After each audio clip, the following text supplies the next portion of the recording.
Hello, everyone. I'm Mike Stevens, the Executive Director of the Navy League of the United States and the 13th Master Chief Petty Officer of the Navy. Thank you for joining us for another edition of Navy League Learns webinar series. Today's session is called Turning the Tide, a strategic vision for the future of American maritime operations. We will look at what is needed to secure America's economic prosperity and national security related to the maritime strategy. Thank you to our sponsor, Crowley, for making this webinar possible. We'll start with a keynote from former Deputy Secretary of Defense, Mr. Bob Work, before diving into our panel, moderated by Navy League National Vice President and retired Rear Admiral Sinclair Harris. Robert Work was confirmed as the 32nd Deputy Secretary of Defense on April 30th of 2014, where he served until July of 2017. Mr. Work most recently served as the CEO of the Center for New American Security. From 2009 to 2013, he served as the Undersecretary of the Navy. We hope you enjoy his keynote.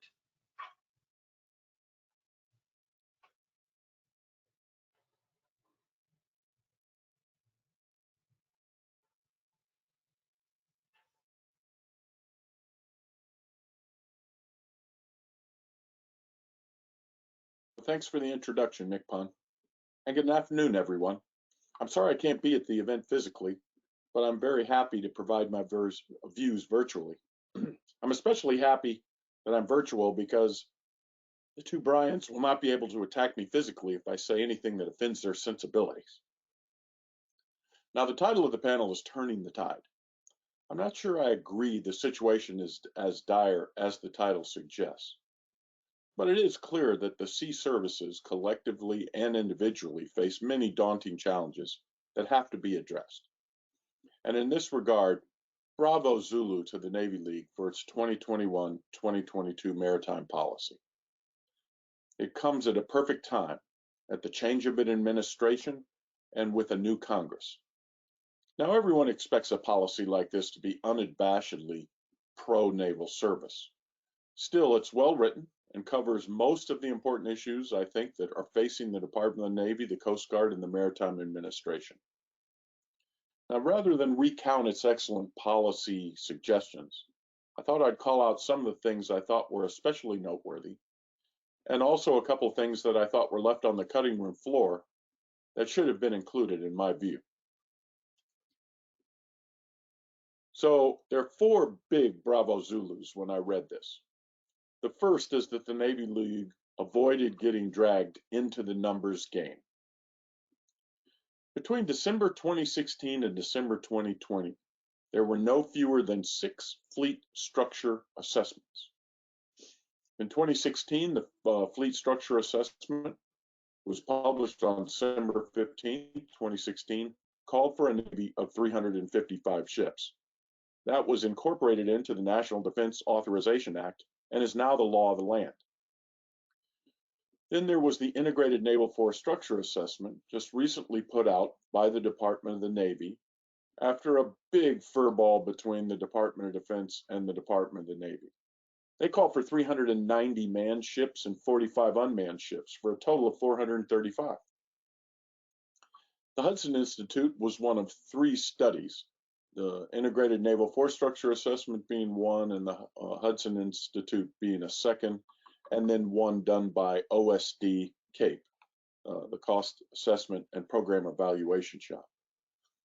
The Hudson Institute called for 442 manned ships and 139 unmanned for a total of 581. The OSD assessment was never formally published, but press accounts say that fell somewhere between 496 to 518 ships. Then on December 9th, 2020, the Trump plan, President Trump dropped a plan just as they were going out the door. And that plan called for a range of 382 to 446 manned ships and 143 to 242 unmanned ships for a range of 525 to 688 total vessels. Dr. Jerry Hendricks just recently published a book, To Provide and Maintain a Navy, A slim volume, which is an excellent recounting of just how important a powerful Navy is to a global power like the United States. And he calls for a fleet of 426 manned ships and 30 unmanned ships, or 456. What's my point? My point is, which of these numbers is correct? Which is the most accurate? They come in a range of 355 to 688 ships, a pretty big range. 355 to 442 manned ships and 45 to 242 unmanned ships. So my point is, depending on your assumptions, some of the are you going to include manned ships or not? The numbers are just not the most important thing. The Constitution says that the Congress should provide and maintain a Navy, and unstated is these naval forces need to preserve and protect the interests of the United States. So I'm very happy that the Navy League didn't jump into a big argument over the exact number of ships. They focused on policy, which is where they should have focused. Now, they did skip something important in my view. I think the Navy League should come out and recommend forthrightly whether you count unmanned ships or not in the battle force. Congress is not fully convinced that we should do so. So it's a policy question that's very, very important. And the Navy League's voice is very important. And by not saying anything, I found that to be significant. Now, the second Bravo Zulu is this policy is the closest thing we have to a description of what I'll call the national fleet. Back in the day when I worked at the Center for Strategic and Budgetary Assessments as a naval analyst, I argued that a narrow focus on the total ship battle force, which are the counting rules to the right number of ships in the Navy, obscured the tremendous maritime capabilities of the United States. And I talked in terms of the national fleet. And this policy covers most of the components. So you talked about the total ship battle force. In my view, better said now, total force battle network, since the Navy is converting itself into a networked force. And that it calls for 355 manned ships.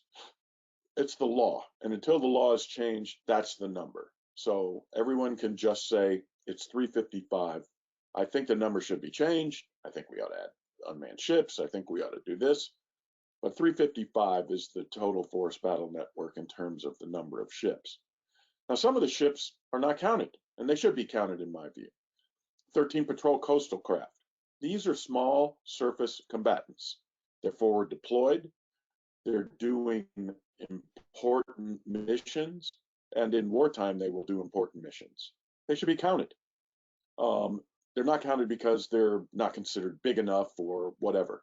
But those are warships. You ask the sailors on those ships, and they say, yeah, when the balloon goes up, I'm going to war on this ship. This ship will go in harm's way. It should be counted. Now, the policy was written, the 355 was written before, obviously, the change of administrations. And the Biden administration has said, we're going to expand the definition of national security. And we know for certain it's going to include pandemic preparation response.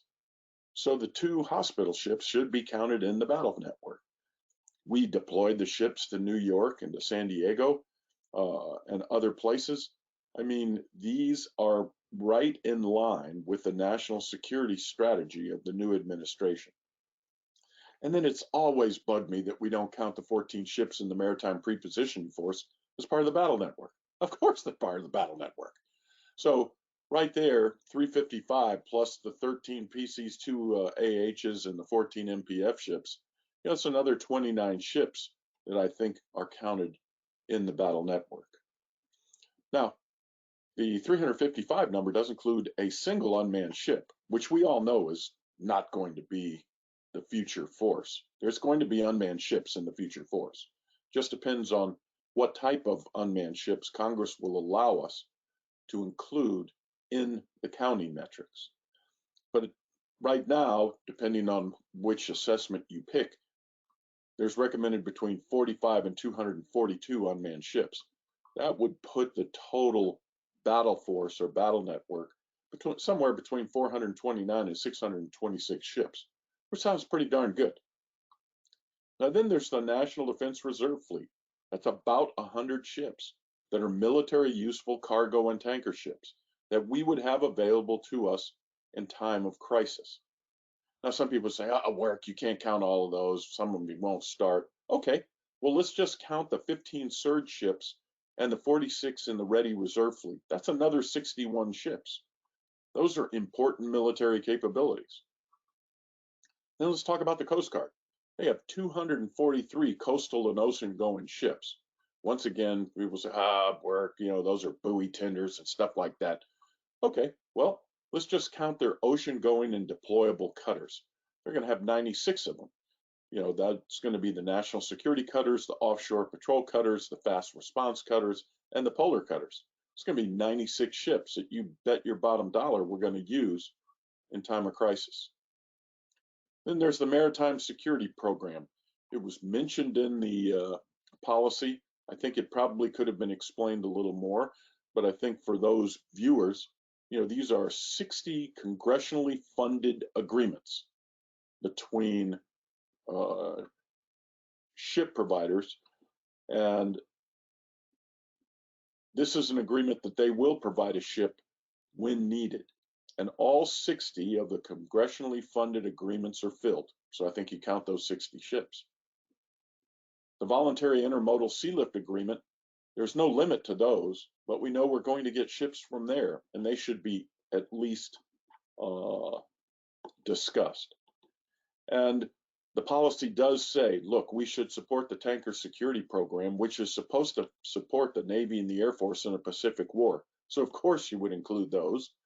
And Cable Security Program ships, 2 of those, which are supposed to take care of the cables that connect the continental United States to the worldwide communication infrastructure.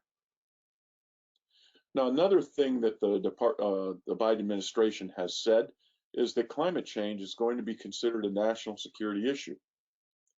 Not mentioned in the policy is NOAA, the National Oceanographic and Atmospheric Administration. These 16 ships do oceanographic studies, climate, they support climate research, and they do surveys. They're definitely part of the national security fleet. Now, the policy does mention the Maritime Transportation System. It's hard to count those ships because they're primarily for inland waterways and coastal traffic. But the Maritime Transportation System is like the interstate highway system. And everyone agrees that that is an important national security capability, as is the Maritime Transportation System. And you can easily make the case. The reason why I bring this up is the numbers game is just a waste of time, is because depending on how you add these up, the national security fleet is somewhere between 629 and 815 manned ships, or 674 to 1,057 manned and unmanned ships, depending on how you count it. And guess what? 545 of the manned ships are already built. We have 297 in the U.S. Navy. We have the 13 PCs, the 2 AHs. We have 61 surge and RRF ships, the 14 Maritime Prepositioning Force, about 96 ocean-going and deployable cutters, the 60 Maritime Security Program ships that we can count on, plus the 16 NOAA ships. I mean, numbers isn't the problem. There's the right mix and capability that we have to decide. Okay, should we add unmanned ships? Of course we should. How many carriers should we have? How many submarines? These are all important questions. But the focus on 355 I find to be totally crazy. And so I applaud the Navy League for saying 355 is the law, and we support the law. That's the proper policy. Now, the third big bravo Zulu is the emphasis put on sea lift in the Maritime Policy statement. This is something too often ignored by the Office of the Secretary of Defense, the Navy, and Congress. We've known that our sea lift fleet is going to need recapitalization in the 2020s, but we never do anything about it. It's always next year. Let's do another study. And we've gotten to the point where, hey, we're going to have to do something, or we're just not going to have any sea lift, which for a global power projection nation, that's a bad thing. Now, there's a whole bunch of new ideas on how you do it, and I would commend to you Brian Clark's, the Hudson Institute assessment of the 581 ships, had some very interesting and innovative ideas on how we would go about replacing our sea lift in an affordable way. I'm not sure if Brian's going to talk about them, about those ideas with you today, but I commend them to all of you. The fourth big bravo Zulu is you come out in favor of the United Nations Convention on Law of the Sea. It is a disgrace that the United States has not acceded to that convention. The Chinese practice lawfare against us all the time. And yes, we do navigation missions, freedom of navigation missions, but we're not a signatory to the policy, which kind of undercuts what we're saying. We're going to support something we haven't signed. And I was very, very happy to see that the Navy League came out foursquare in support of signing UNCLOS. Now, there was one thing left on the cutting room floor that I was disappointed about, and that is the key enabler of the National Fleet, or the Total Ship Battle Force, however you want to do this, is the nation's shipbuilding capacity and industrial base. It wasn't really talked about inside the policy, and at a minimum, I would have expected the Navy League to come out in support of the Navy's shipyard optimization plan. In the big scheme of things right now, on the edge or on the cusp of a maritime competition with the People's Republic of China, I'd put more money into the shipbuilding capacity industrial base right now than I would in an increase in the number of ships. We simply have to have more submarine building capacity, more shipbuilding capacity. We have to be able to repair ships. We have to have repair yards. We have to have more graving docks. This is an important part of a global Navy. And that was the one place where I think was an unforced error in this policy. Now, that aside, look, things are actually looking bright for the naval services. The national security strategy, although not written yet, the president has said in any number of ways that we are going to outcompete China. And one of the ways we're going to do that is to do it economically. And to do it economically, we need to keep the sea lanes open. And that's the job of the U.S. Navy. The National Defense Strategy hasn't been written yet. It's going to be updated. But we know for certain that it's going to ask the joint force to be postured and prepared to prevent fait accompli attacks, both against Taiwan and against the Baltic states. How do you do that in the Western Pacific? With forward deployed naval forces, Marine, Navy, Coast Guard. We know there's more integrated planning going on now between the Navy, Marine Corps, and Coast Guard, and that's all good. The most recent tri-service strategy was quite good and is a step in the right direction. And there appears to be a building consensus for a bigger Navy. So all of those things are to the good and call for, a powerful, integrated naval force. Now, on the other hand, there is going to be intense competition for resources within the government and among the government departments and within DOD. Within DOD, just within the government, the progressives in the Democratic Party are arguing for a 10% cut of the 2022 budget, which is about $720 billion. That's a $70 billion cut in 1 year, which would be greater than the Budget Control Act cut and greater than the sequestration cuts. That would be really tough. Even the moderates in the Democratic Party have signaled that a 3 to 4% cut off the defense top line may be possible. That would be a shave of 20 to 30 billion. Not as bad as 70, but still would be very, very difficult. Now inside DoD, we have the recap of the nuclear triad. We have to do that. All of the schedule margin has been lost. We've got a lot of missile defense issues that we have to take care of, hypersonic defense, defense against North Korean nuclear attack, etc. There are a lot of new requirements in space and cyber due to the SolarWinds hacks. The Joint All-Domain Command and Control is going to be an enormous effort that connects all of the components of the joint force.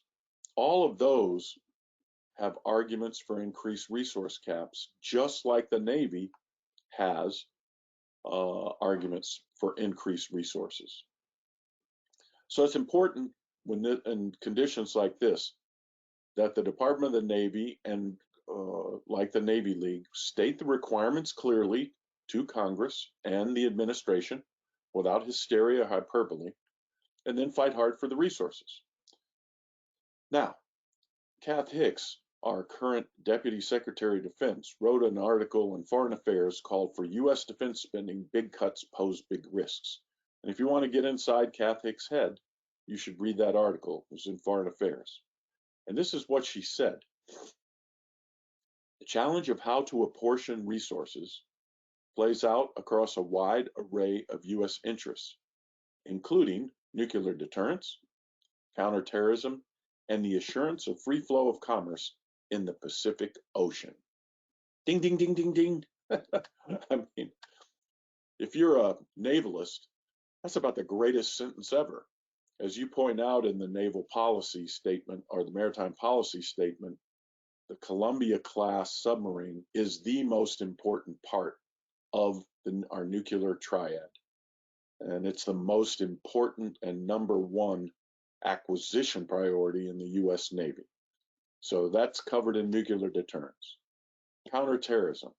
What is better than forward deployed naval forces with SOF and U.S. Marine forces without getting tied down in a long-term occupation? So the Department of the Navy is great for counterterrorism. And who is going to provide assurance of free flow of commerce in the Pacific Ocean? Well, what do you think? The United States Navy. So I'm a glass half full kind of guy. I believe that the arguments for a stronger, more integrated naval force will win out over time. So all I can say to the Navy League, keep doing what you're doing. Keep going. The policy that you wrote, I think, is well written and well argued. And just keep on pounding on the points without getting too hysterical. Everybody has a strong case for resources right now. I happen to think, and I guess all of the people on the panel and all of the people listening in think that the integrated naval forces have a stronger argument than most. I believe that. But just keep saying what we're saying. How are we going to do this? Don't get caught down into a numbers game. That'll take you down a rabbit hole that will just waste time and energy. I think we're going to have a bigger Navy. All of the indicators are that the Congress is supportive of that. But the key thing we should talk about is, what is the Navy going to be used for? It's going to assure free flow of commerce in the Pacific Ocean. It's going to provide the absolute critical part of our nuclear deterrence. It's going to support the joint force in global counterterrorism activities. And when you look at all of the capabilities in our national security fleet, including the National Defense Reserve Fleet and the Maritime Security Program and the U.S. Coast Guard and NOAA, I mean, we have an enormous panoply of capabilities. We just need to use them wisely, recapitalize the things that we really need, and let go the things that have lived their useful lives, but we no longer need them anymore. So again, Bravo Zulu Navy League. I'm sorry I can't be there this afternoon, but I hope that everyone finds the discussion informative, and go Navy, beat Army, hoorah.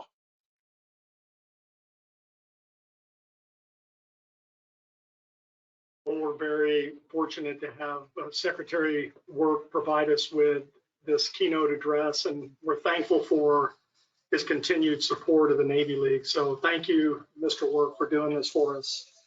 Now I'll turn it over to the Navy League National Vice President of Military Affairs, Sinclair Harris, who also serves currently as the Director of Business Development for the Department of Navy at LMI. Sir, over to you.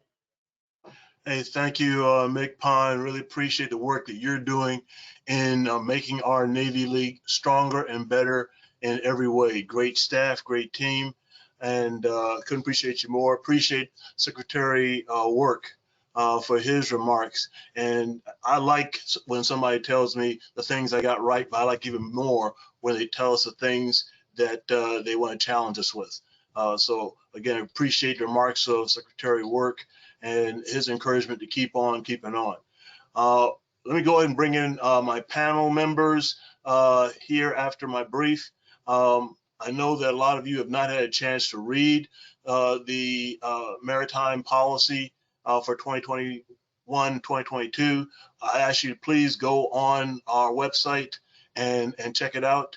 It's not too long. There's an executive summary at the beginning, and there's priorities at the end, but it's a very good document for capturing the current trends and where the Navy League wants to go. I also want to take a little bit of time to thank the other members of the committee, including Rear Admiral John Acton, U.S. Coast Guard, Captain Scott Sunt, U.S. Navy, all retired, Colonel James McGinley, U.S. Marine Corps, John Kaskin, former SES, Judge Bob Wiefeld, Rear Admiral Kerry Thomas, U.S. Coast Guard, Luke Lorenz, Ryan Simon, Mr. Frank Russo, Mr. Herb Carmen, and Jim Offit, former president of the Navy League. It wasn't me, it was a team that researched and put together our policy for 2021 to 2022. So next slide, please. I think it's important to start with why. Why are you doing this? Who is it for? And what do you hope to get out of it?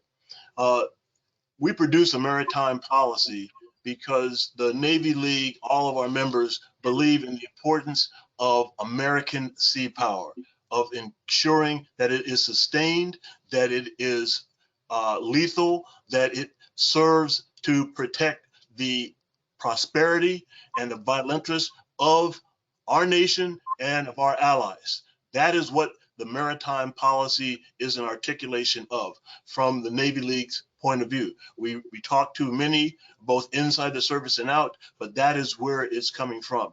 Who we're trying to reach. Our intent is to help inform our congressional leaders of the things that we think they're doing right, and the Congress has done a wonderful job in a lot of ways in supporting American sea power, but there's still more work to do because this is the most challenged area in this ex-sailor's view for our country is the maritime domain, and of course that touches cyber and space. It's also there to educate our American citizens that we are a maritime nation and the importance, whether you are coming in service like I had the great fortune to do for 34 years, or if you're going to work at one of the shipyards, as Secretary of Work mentioned, it's important to remember we are a maritime nation. And then what do we hope to accomplish? We hope to help keep the same mission that we had when President Roosevelt started the Navy League, and that is to ensure the sustainment of American sea power. We're a maritime nation, and it's more important now than ever. Next slide, please. So there are a number of priorities that our services have. This is the Navy League's articulation of what we are keying in terms of priorities for the sea services. We'll start with the Navy. And as Secretary Work mentioned, the Columbia-class submarine program trumps all. In an era of great power competition, now is more than ever, we need to make sure that that part of the nuclear triad is not only good, but better than the rest. And it's the most survivable, it's the most important part in our standpoint. Readiness. The sustainability of the fleet is expensive. And a lot of work has gone on to maintain it, to try to improve the readiness. A lot of successful work. There's still more work to do. But at the same time that we sustain the readiness of the fleet, and by the fleet, I'm talking about the national fleet that Mr. Work mentioned, Navy, Marine Corps, on into MARAD, Coast Guard. We also have to increase our lethality, whether it's be lasers on destroyers or other types of capability. The lethality of the fleet becomes more and more important in this great power competition era that we live in now. And this is the Navy League. So we are unabashed. We are not ashamed of saying that the Navy's budget needs to be increased in order to support a larger fleet and the sustainment of the fleet that we have right now. So those are, there's more in the policy statement, but these are three of the highlighted ones that we'd like to bring out. Next slide. The Commandant is right on in terms of his planning guidance. It is bold, it is far-reaching, and it is what needs to be supported. Three of the things that are talked about in his planning guidance, we fully support. Light amphibious warship, got to get out there and be able to support across the phases of combat and the spectrum of conflict. And the light amphibious warship could be a very big part of enabling the expeditionary advanced base operations and operations in littoral. Long range precision fires, we got to be able to outstick the guys that we're going against in order to survive, in order to have victory. And if you can't communicate and you can't see, you can't fight. So making that portion for the Marine Corps more resilient and able to fight through the jamming that we know is going to happen and the nefarious acts that our enemy would do is critically important to make sure our young Marines, and I've got a young Marine in my family, is able to, who works in C4I, in fact, is able to go out there and do the nation's bidding. Next slide. There is no service, in my view, that returns a higher return on investment, pound for pound, the United States Coast Guard. With its 11 statutory missions, I tell my relatives and friends, you know, the world is wet and getting wetter. And the responsibility from the Arctic down to the South Pole is the United States Coast Guard. And they are out protecting our fisheries, protecting our resources in the near shore, offshore. They're out there working with the Navy in the Western Pacific and all parts of the globe. Their readiness and increasing their readiness is key to their success moving forward. The Offshore Patrol Cutter and the Polar Security Cutter are just two of the programs that are vitally important. Right now, the Russians, the Chinese, I was looking at a graph the other day that I think we've got 2 icebreakers and China's got 4. We've got to maintain our ability to project influence and power in the Arctic and other places, and the Coast Guard does that every day. Next slide, please. We talked about the National Fleet. Again, Secretary Work, he gave me a Bravo Zulu and a negative Bravo Zulu for different aspects of the policy. I'll take those on board. He is absolutely right that the National Fleet and the work of our merchant mariners is vital. It's essential, especially if, God forbid, we end up going into the higher phases of conflict with a large peer or near peer. then you won't have that maritime force if you don't prepare for it now. The Jones Act and Navy League has long been a supporter of the Jones Act and the jobs it provides, the sustainment of the maritime workforce. Cargo preference is part of that as well.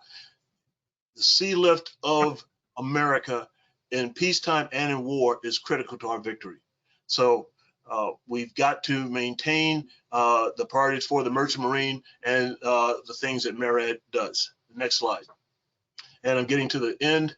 As we mentioned before, Russia, China, if you think they play fair, you obviously aren't watching CNN or reading any newspaper. And in the maritime, be it their illegal islands in the South Pacific, whether it be their aggressive work in terms of fisheries, which quite frankly is challenging a lot of our partners and allies around the globe, whether it be going into the Arctic and taking the high ground in terms of the resources and the control of those sea lanes that are opening up because of climate change.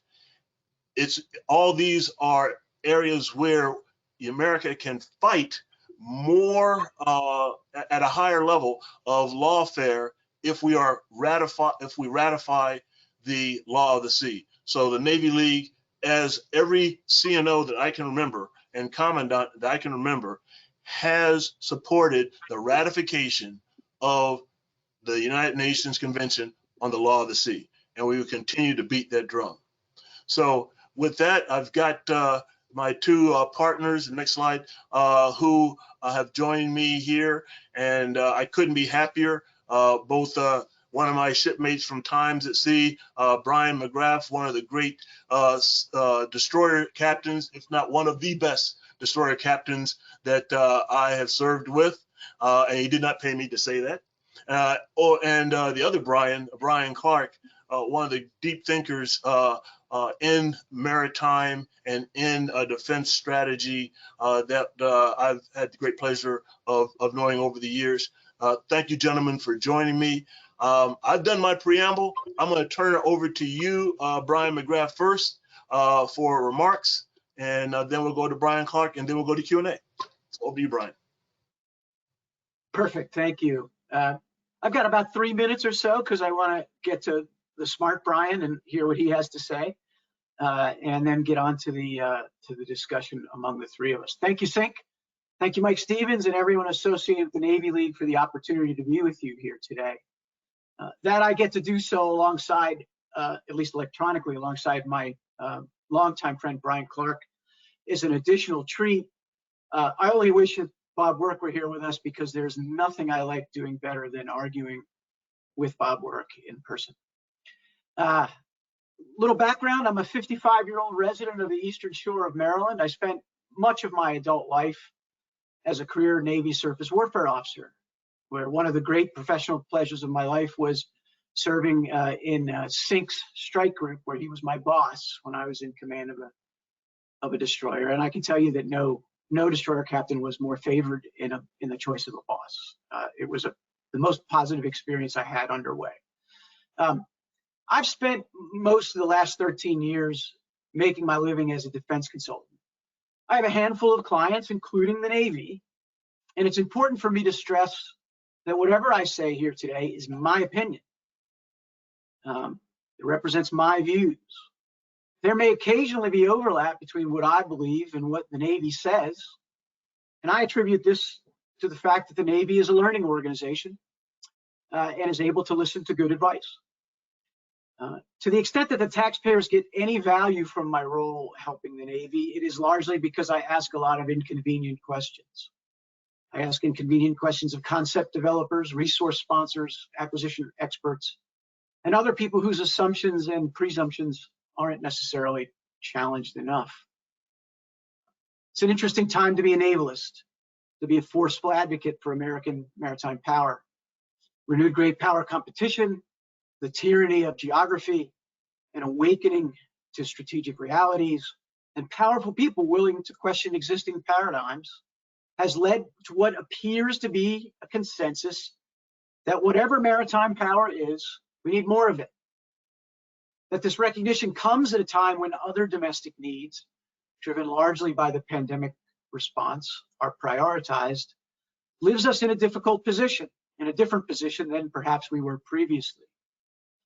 I've been making a very vocal case for American maritime power publicly for 15 years. And I've seen the environment shift from one of benign neglect to a wrong-headed emphasis on capability over capacity, to a lot of talk without a lot of money or action, to today's environment in which the right people seem to get it, but there are bigger fish to fry. All of this results in naval services that I believe can do fewer things in fewer places to a lesser degree than is required by the security and prosperity of our nation in the face of these growing challenges. What all this means is that the work of the Navy League remains vitally important. Actually, let me rephrase that. The work the Navy League does is more important than at any time since I've been observing these things. The gap between perception and reality when it comes to maritime power and the nation's need for it must be filled with facts, with education, and with direct, relentless, focused advocacy. The 2021-2022 Maritime Policy Statement, which serves as the grist for our discussion today, is a great opening salvo in that campaign. I'm grateful for the work that went into it, and I look forward to discussing it a little bit more detail in the minutes to come. Thank you very much, and it's on to Brian, the smart one now.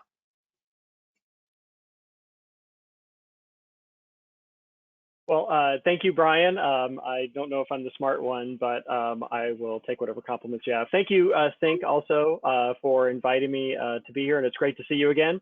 And thank you also to MCPON Mike Stevens, who I also served with. It was great to see him again as well. I will also just take a couple minutes to lay out a few ideas. I agree with Bob Work and Brian that this is a fantastic document. The Maritime Policy Report, I think, addresses some really important areas, as Bob brought up, about elements of the maritime industry and the maritime industrial base that we often forget about, ship repair, the importance of the Jones Act and the Merchant Marine, the importance of sea lift and how we recapitalize that. We can talk about that in more detail in the Q&A, and the importance of the shipbuilding industry as an element of our national maritime power. I think those are all really important elements that I think were important to raise, as well as the fact that the Coast Guard, Merchant Marine are contributors to our maritime security. So one thing that I thought was maybe not as addressed enough, which I think we'll want to talk about today, is kind of the changing fundamental nature of maritime competition today. And some major changes are underway in terms of how our competitors are trying to array themselves against us. For the last 20 years, post-Cold War, we've dealt with a lot of irregular threats, terrorism, illicit trafficking, challenges from nuclear proliferation. And then before that, we dealt with the Cold War competitor who really was focused on high-end conflict, and we just had to prevent the major war that we all feared was going to happen. Now we've got a competitor in the form of China that takes those two things and puts them together. And we've ended up with a competitor that's willing to compete with us day to day at the lower levels of escalation where we're used to dealing with insurgencies and terrorism. So that lower level gray zone competition is something that's something new from a great power competitor, and we're going to have to address in our naval force structure. I think the Naval Tri-Service Strategy did a fantastic job of laying that out and highlighting the importance of it and its implications for force design. I thought that was really important. We need to really keep that in mind.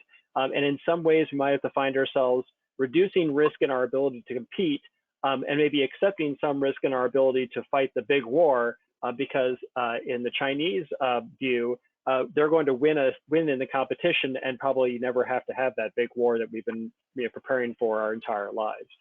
So I think we need to focus on that competition to a greater degree. That drives us into some interesting things in terms of force design, in terms of rebalancing the Navy from a smaller force of large combatants towards a larger force of smaller combatants. That gives you distribution. And most importantly, it gives you adaptation. And that's something we're going to have to focus on going forward, is becoming a more adaptable force. And we can address that in Q&A. But our commanders are asking for the ability to have more options, particularly at lower levels of escalation, that allow them to push back on Chinese assertiveness and prepare for the fight that may come, but certainly we can attempt to forestall. So those are some themes I see in what the Navy is doing and what the DoD is doing that'll probably carry into this administration, and that I think that the Navy is positioning itself for, and that's something we should highlight in our work going forward as we talk about the Maritime Policy Statement. So I'm looking forward to the discussion, and back over to you, Sink. Hey, thank you so much, Brian Clark and Brian Mcgrath, for a great opening salvo. Again, I just really appreciate the way you all study this and articulate the arguments for strategy and policy decisions in the sea services. Hey, we've got well over 300 folks who have signed up or who are online now. Please put your question in the chat, and I'll be getting those from team. While we're waiting for the audience to warm up, I have a few questions to start off. So Secretary Work gave us a grade on our homework. He gave us a couple of Bravo Zulus and a couple of negative Bravo Zulus. And I believe in getting tough talk is the only way to get better. So I'm gonna ask you, Brian Mcgrath and Brian Clark, to respond to this question. What did we get right in the maritime policy? What did we get wrong?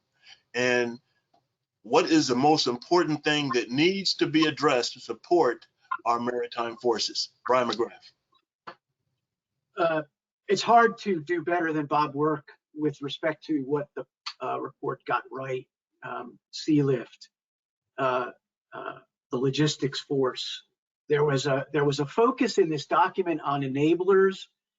There was discussion of the battle networks that were necessary. There was, I mean, it was replete with emphases on things that sometimes get forgotten about, and they weren't forgotten about. It's a very thorough, very complete, very maritime document, which is, of course, the Navy League's job.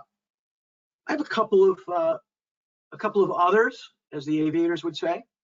The first is the Commandant of the Marine Corps is coming in for a lot of praise, and he deserves it. He's an innovative thinker. He's got a lot of great ideas. One of those ideas, though, is to cut 12,000 Marines from his end strength. That is not a cut that I believe he is making because he has sufficient resources.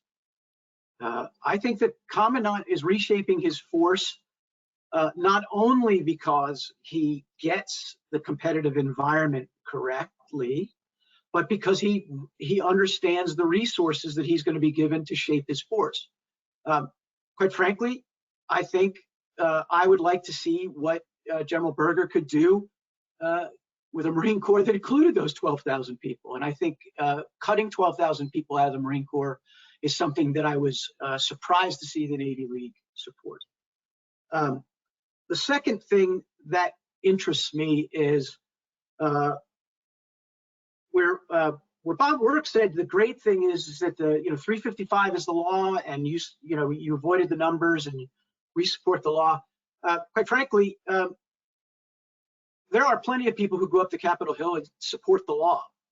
They go up and say, "I support the president's budget." They're usually wearing uniforms or SES pins or whatever. The Navy League needs to support what the country needs. And we always have to understand that what comes out of the Pentagon is a compromise document. It is always, always, always the product of consensus-driven force structure requirements.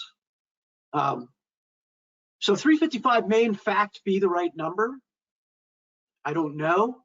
I think the Navy League saying the Navy needs more budget is a good thing.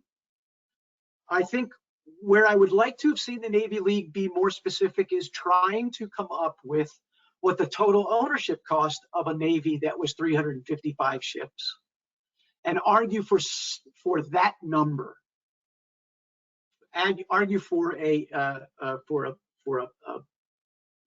277 billion or whatever that number is, that would support a 355 ship Navy. It may not be linear from today's 300 ship, $207 billion Department of the Navy, but it's not far from linear. So a 355 ship Navy is going to be a considerably more expensive undertaking than a 300 ship Navy. I think the Navy League should have been more specific based on available data and some of the stuff that's been written about what the total ownership cost is. Go ahead. Thank you, Brian Mcgrath. Brian Clark, same three questions. Well, yeah, I agree completely with Brian and with Bob in terms of some of the things they got right. The enablers, the discussion of sea lift, I thought was really strong. The importance of the merchant marine, the importance of making sure that we've got the kind of infrastructure, if you will, that supports having a viable maritime capability.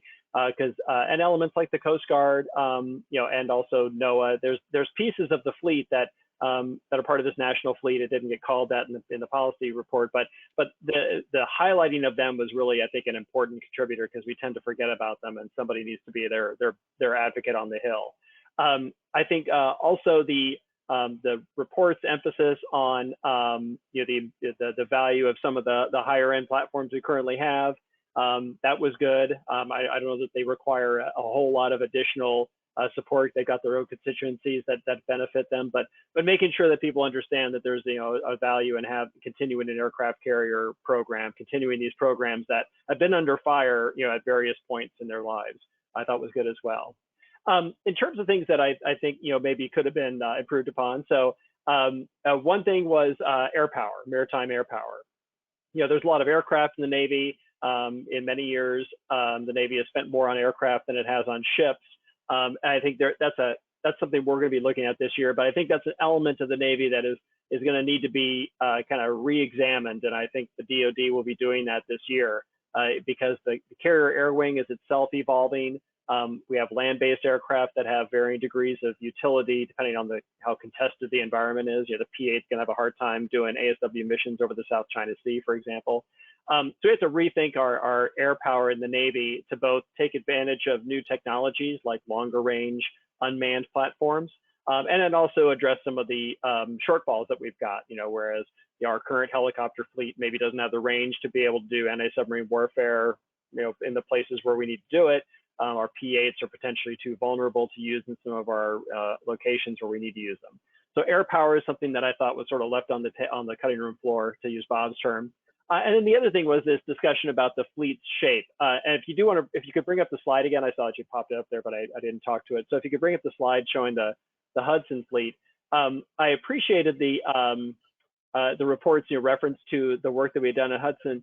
But one thing I think is important is to highlight the fact that regardless of what kind of top line we find ourselves under, these themes are going to have to be carried out. We're going to have to think about competing more effectively and therefore rebalancing the fleet. And this is just one example. You know, the numbers aren't that important, but the idea that we should be maybe thinking about how to reduce the number of higher end, larger platforms, if you will, take away some of those light gray blocks, take that money, reallocate it towards buying a larger number of smaller vessels and unmanned platforms that give us that distribution and that ability to compete at lower levels of escalation.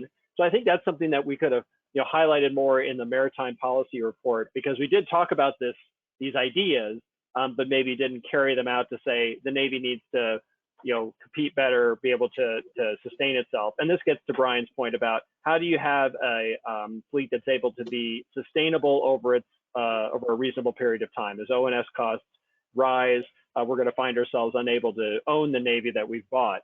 So this kind of fleet would give us the ability to have the O&S costs come down to be more manageable. So you can take the slide down, but those are a couple of things I wanted to make sure we raised. Thanks. Well, thank you, Brian. And, you know, I had a series of questions, but the audience is warmed up here and they're coming in. But I want to ask one more of the questions that I had prepared before I go to the audience questions, and we'll get as many of them as we can in. And that was, what is the difference between preparing for conflict and preparing for competition in regards to our distributed maritime forces? I'm going to ask you, Brian Clark, first, and then go to you, Brian Mcgrath. So in terms of competition, it's dealing with this kind of gray zone conflict that we see today. The use of gray zone tactics like the island building, like the harassment of vessels, like the cordoning off of areas in the South and East China Seas. Those are all examples of this effort on the part of the Chinese to achieve their objectives with a lower level of escalation without having to fight the big fight. You could see them extrapolating that or extending that idea further to apply it to Taiwan, where maybe Taiwan starts to be subjected to periodic quarantines or blockades.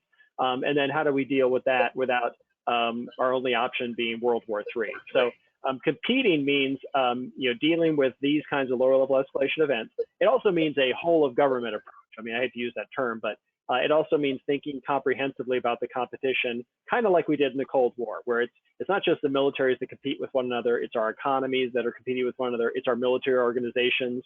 We need to be more adaptable, both in our fleet, but also in our planning process that develops that fleet. So those are all elements of this competition that the Chinese and the Russians, to a lesser degree, are going to attempt to win without having to have the big war that typically is what we prepared our forces to fight. Thank you, Brian.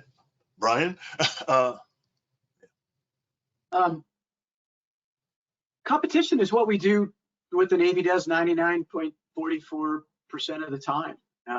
We spend an awful lot of time not shooting at people.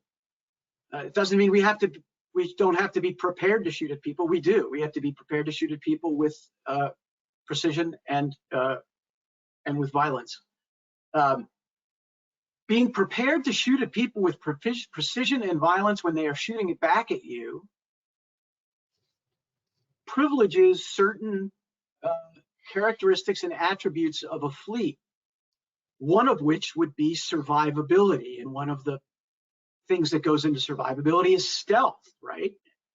A Navy that was optimized for conflict would necessarily value stealth, all things being equal.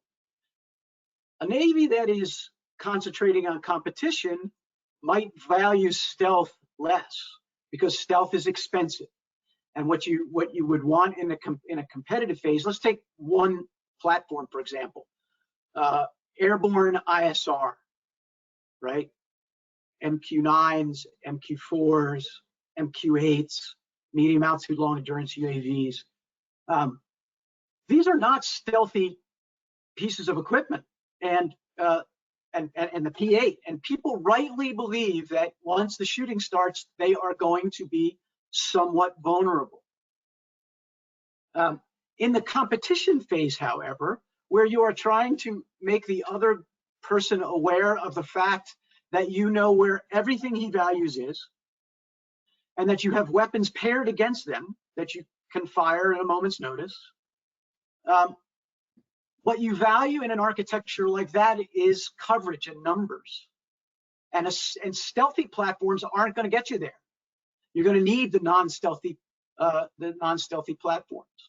So just in that one example of the difference in how you would buy and architect your ISR fleet for conflict or for competition, it shows a difference in the fleet. One other quick one. Our submarine launched torpedoes are among the most sophisticated and incredibly wonderful torpedoes the world has ever seen. Utterly a waste to shoot at another country's merchant shipping. We have essentially one kind of torpedo. In a competition phase, we might start to develop cheap, effective torpedoes in a very public way so that the other guys know we're building them, so that they know if we transition to actual shooting, we're not going to run out of our great torpedoes shooting at a bunch of non-lucrative targets. So we have to think differently, and I have to credit a friend of mine I was talking to this morning with giving me that idea today, and it's something I'm going to run with elsewhere. But torpedoes, how you build your torpedoes in the competition phase, we need the good ones. We might want to have some less good ones also in numbers, and we need to build them. Thank you. So the audience is really warmed up here, and the questions are flowing in. There's more questions we're going to answer in the last 14 minutes we have. So we'll try to get shorter answers, but I would tell the audience that the questions that you're submitting, we're not throwing away.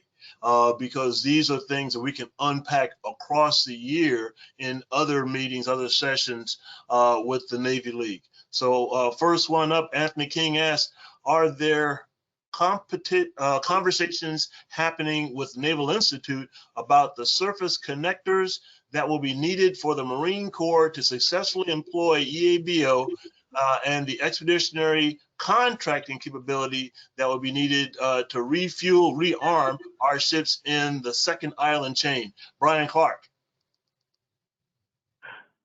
Some of those discussions are happening. I mean, a glaring hole, a big hole in the EABO concept, which we're trying to work through right now, is how do the Marines get ashore, assuming that they didn't already get there before the conflict, and then how do you sustain them in a contested environment like the first island chain? So the light amphibious warship is intended to be part of that, but then the question is, well, how do you protect that? Is it protecting itself? Is it being protected by the carrier air wings air cover? What is the role of the LPD in this? Is this supposed to be the mothership to the light amphibious warship? Who's protecting it? How does it operate? Brian has done a great job of enforcing the idea we should put VLS magazines and fires on the LPD, so which could help it protect those laws maybe. So there's a lot of issues that have to be addressed with that key question of how do we get the Marines ashore for EABO, and how do we protect and sustain them while they're there in a contested environment? And then in terms of expeditionary contracting, yes, that is something that's being pursued. There isn't a lot of fuel in the second island chain necessarily. So the more important concern is how do we get the fuel to the second island chain once we use up whatever's available there in the first place? And that's something that's being actively worked by the Air Force, Army, and Navy, is transportation of fuel to that expeditionary environment. It's not easy, and we need to that's part of the maritime infrastructure that we need to invest in. Thank you. Okay, Brian Mcgrath, Henry J. Hendricks, Jerry Hendricks, and his book was already mentioned by Secretary of Work earlier. He asked, what can investment in the civilian shipbuilding do for naval shipbuilding? I think the most important thing that it could do is to help reinforce a brittle supply chain of tier 2 and tier 3 suppliers. There are O-rings and bearings and bushings and all sorts of things that go into civilian ships, that go into military ships, the producers of which are dwindling. And I think this is a subject for more intense study, but this relationship between naval shipbuilding and maritime shipbuilding, we've been conducting an experiment in the United States for 40 years now about the degree to which one can survive largely without the other. We have a lot of data built up. I think it's time to start making some conclusions about whether we have the wherewithal and the will and the desire to build up more civilian shipbuilding in a way that helps protect the supply chain brittleness that applies to the naval shipbuilding. Let me just jump in on this one thing because I think it's very important. I thought the policy statement did a great job of addressing this, but we need to integrate the shipbuilding efforts that are undertaken by the civilian world for the Jones fleet and what's happening on the government side for NOAA, for MARAD, for the Navy and the Coast Guard. A lot of what happens right now is that because nobody's coordinating with anybody else, it's feast or famine for the civilian shipyards. The Navy shipyards kind of have a steady demand, but these other guys are faced with periodic attempts from different entities that contract with them. So integrating that's going to be really important, especially now that we've recapitalized most of the Jones Act fleet and the Coast Guard is finishing up the construction of its new classes of cutters. You're going to have a decade here where unless somebody really carefully lays in new contracts for Sealift, for example, we're going to have shipyards go out of business like Philly just about did last year. Thank you. And of course, the workforce, sustaining the workforce is not easy if you're going up and down in terms of the things they're doing. And Matt Searle asks, do you see a growing need for non-lethal weapons in gray zone conflicts? Brian Mcgrath. Yes, although I get thrown out of a lot of very pleasant rooms because I tend to think about the gray zone differently, especially as you start to climb the conflict ladder. We spend far too much time making distinctions between what's gray and what's not gray, and essentially once a level of conflict is reached, I think those distinctions become less important. But yes, there is a need for prop fouling devices and acoustics and heat sensors and other things that make bothersome gray zone shipping less bothersome. Thank you.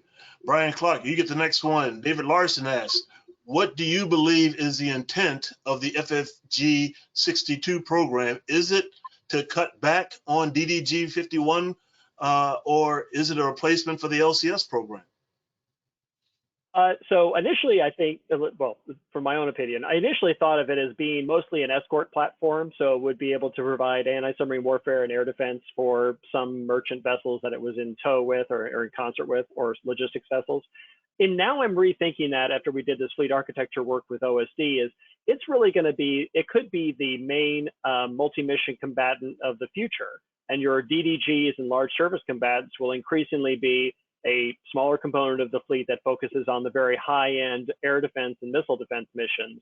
And you could end up with a fleet where the frigate ends up actually being the mainstay, if you will. It provides the bulk of the surface warfare capacity. And then you probably need to have some smaller form of combatant below that, which might be the large unmanned surface vessel or a corvette, which is what we advocated. But I could see that now I'm rethinking the idea, because it is a larger ship, it is more expensive than we had originally hoped. I think it could be the mainstay of the surface fleet, and then your large surface combatant ends up becoming more of a specialty player, as opposed to being the tool we use for every situation. Thank you. Back over to you, Brian Mcgrath. John Grady of U.S. Naval Institute News asks, how do you add to shipbuilding capacity when existing yards doing Navy work are so specialized?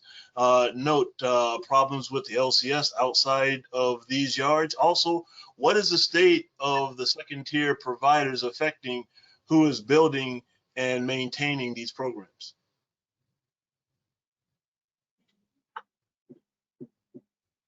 I talked earlier about a 40-year experiment with a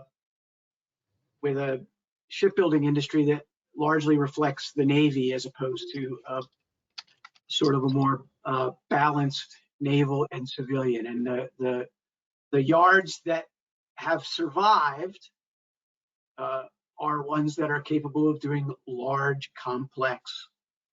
The Navy yards, the naval yards, are ones that can do large, complex construction.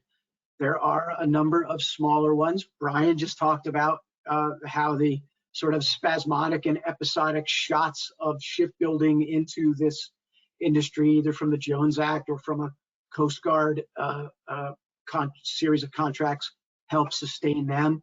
I think the light amphibious warship holds out the promise of a vessel that can be built in a number of smaller different yards. Quite frankly, I am, Bob Work talked about the PCs. The PCs are going out. The Mark 6 patrol boats are going out. I like the concept of numerous little patrol boats zorching around the South Pacific during peacetime, each of them with 2 or 3 over-the-horizon missiles. That's part of right. This is a competition Navy versus the fighting Navy, because once the fighting happens, those ships are probably less useful. So I think there are ways that we can use the Navy shipbuilding budget to spread work around. We protect capitalism and free markets. We don't necessarily have to practice them in Navy shipbuilding. And so in order to maintain an industrial base, I think there are industrial decisions that have to be made.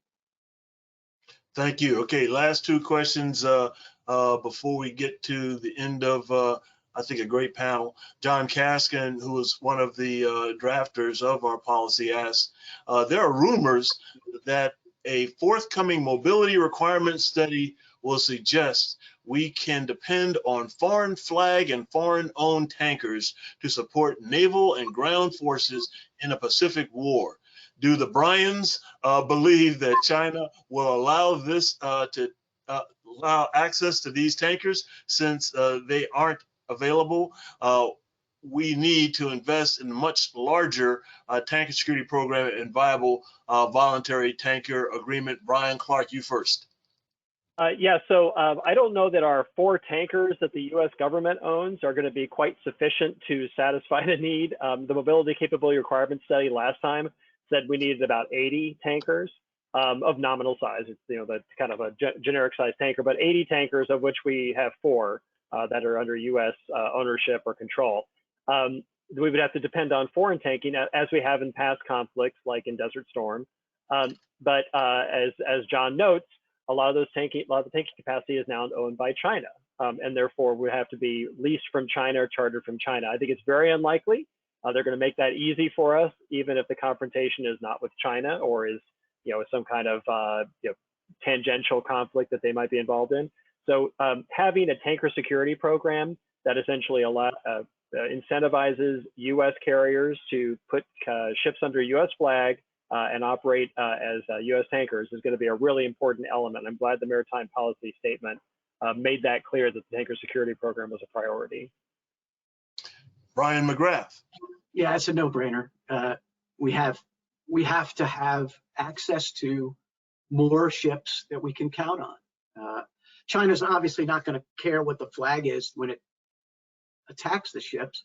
The question is going to be whether those ships will be available, whether they and whether we will have access to them. And I think we clearly have a deficit in the amount of tanker volume as opposed to what we need, and we need to get busy. We need to get busy now. We need to start building. Thank you. And building and buying. Thank you. And final question from one of my favorite Marine logies, Jim Strock. There's been a lot of discussion on the idea of disruptive capabilities we will need to be effective to counter adversarial intents and actions. What are the technologies and capabilities we need to focus on to develop those disruptive capabilities in the future? Brian Mcgrath. There's one that I talk about all the time, and I'm going to repeat it here. It's the big ass laser. It's the high power laser carried on a large surface combatant that enables a force to fight its way back into a contested area after that contest has started. We cannot win a missile salvo contest with the PRC at this point. We just can't, and we shouldn't even try. But if we're going to project power from inside a contested zone, it's going to have to be with risk mitigated by low cost per shot exchanges, and that's the big ass laser. And I tell you, I think that the power that comes off of a Zumwalt like ship should be able to provide that power. Brian Clark. So I'd say electromagnetic spectrum operations are probably a really important thing. So electronic warfare, electromagnetic battle management are going to be key to disrupting adversary kill chains, as well as disrupting efforts by adversaries to understand our intent. So the whole idea behind a distributed fleet is to give you a more complex picture for an opponent. If you add decoys and jamming and use passive sensors of your own to reduce his ability to detect you, you can create a much more complicated picture for an opponent that helps when you come to trying to dissuade him from aggression in this kind of transition from a subconventional to conventional conflict. So I think it's absolutely essential that we start fielding these electromagnetic spectrum capabilities and the cognitive or AI-enabled electromagnetic battle management to control them. Brian, thank you. I think this has been I always learn something when I'm around you guys, and today is just another example of it. I really appreciate your continued dedication to our nation, to its security, and to the sea services that are a key part of it. Back over to my favorite Mcgrath, who works in the Navy League, Mike Stevens. Thank you, Sank, Admiral Harris. That was a terrific job moderating, and we're very grateful to Brian Mcgrath and Brian Clark for their participation today. Gentlemen, thank you very much. We're also so thankful to our audience for their participation. You're the reason we put on these Navy League Learns webinars. And then lastly, once again, I wanted to thank our sponsor, Crowley. It's very much appreciated. Everyone have a great day, and look forward to seeing you again soon.